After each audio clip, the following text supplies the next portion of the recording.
Okay,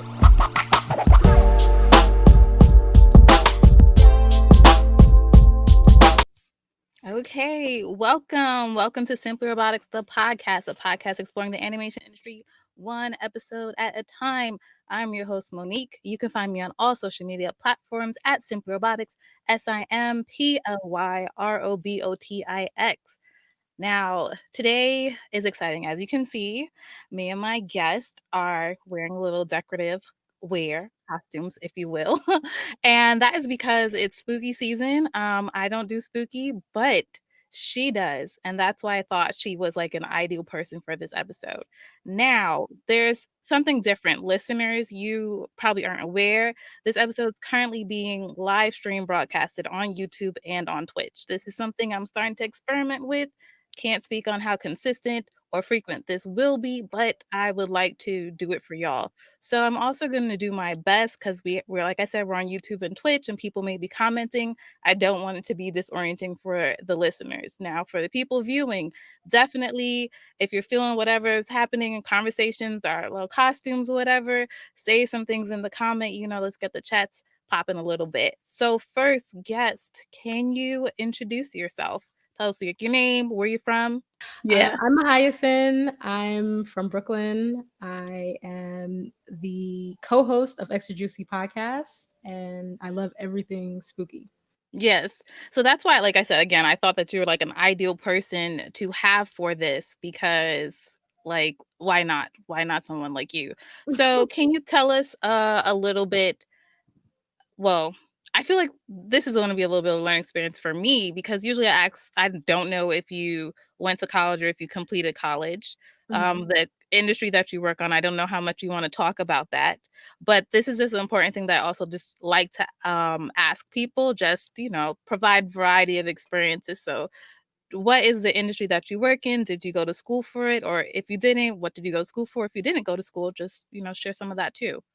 Well, I didn't finish college, but I went to college for film, and uh, I work in, I guess it would be the utility industry. I work for an electric company. I did not go to school for that. They trained me completely. That was something new. I do enjoy doing it, but yeah, but film is my first love, even though I didn't finish.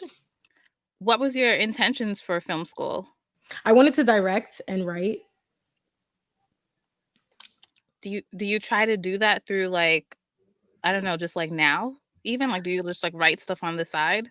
I don't. A part of like while I was in film school, I realized that I loved watching films more than I did actually learning to make them.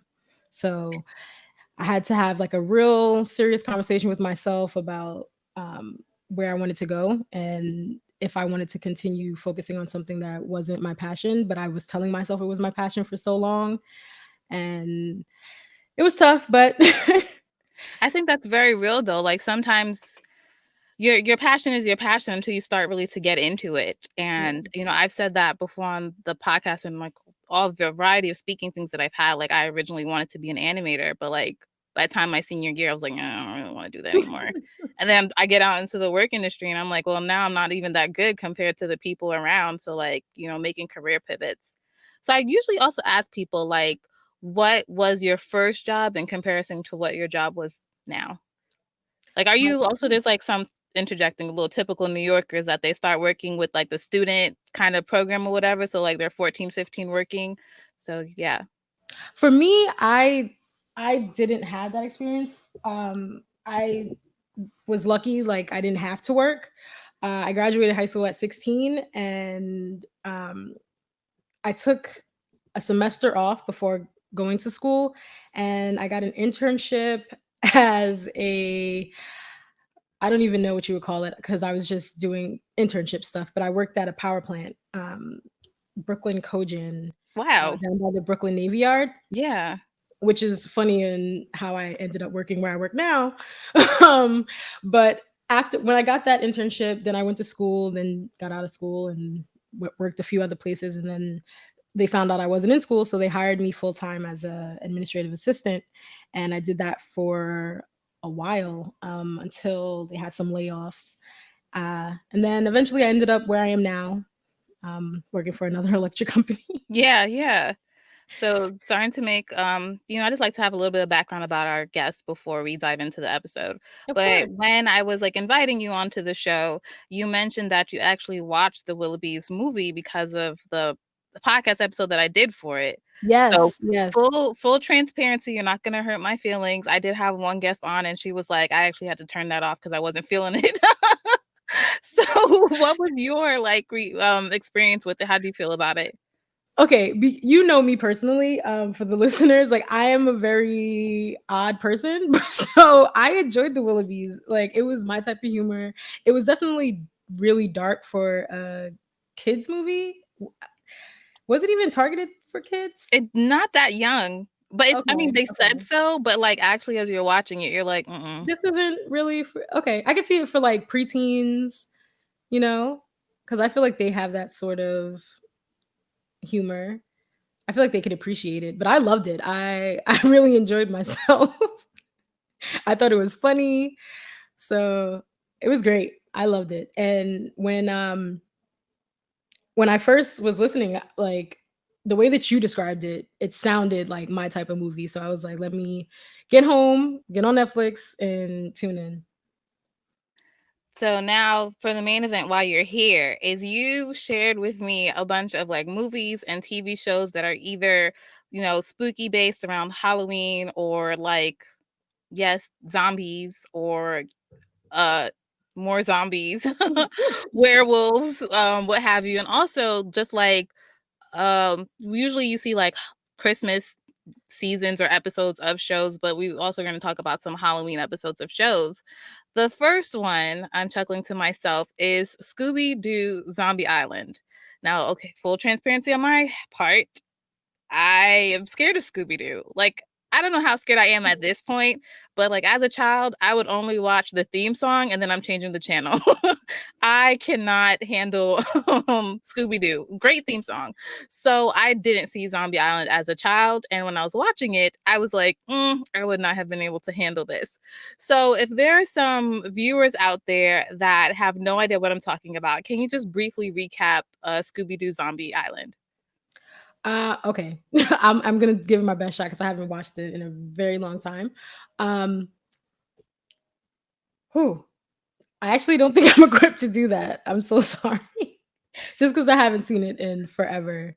I'm so Okay. sorry. So, well, I just watched this last night. So, I do have thoughts and comments on it. Scooby-Doo Zombie Island is the gang has like dispersed and gone their separate ways, which is also interesting because in the Scoob movie that came out earlier this year, that same thing happened. So they like end up reuniting for Daphne's birthday, and Fred treats her with like a trip to Louisiana, New Orleans, so that she can like because they have all this like voodoo and stuff culture in Louisiana, whatever. They go down there and they are staying on this island of like a haunted plantation. And without giving it away, it's yeah, yeah, it's a you if you I watch this don't remember it being a exactly. plantation. But literally, it's like chili or pepper. It's a pepper plantation that they're staying on. Yeah. When you watch this now as an adult, you're gonna be like, there's a lot going on here. But to continue, they're staying on this pepper plantation, and the whole thing is like the group basically broke up because they were tired of catching men in masks pretending to be monsters. But on this zombie island, they discover that these are actual zombies, whatever. So, without spoiling it, the gang is reunited. They don't have any proof of all the stuff that they saw, and I think that's it, right? Do you feel?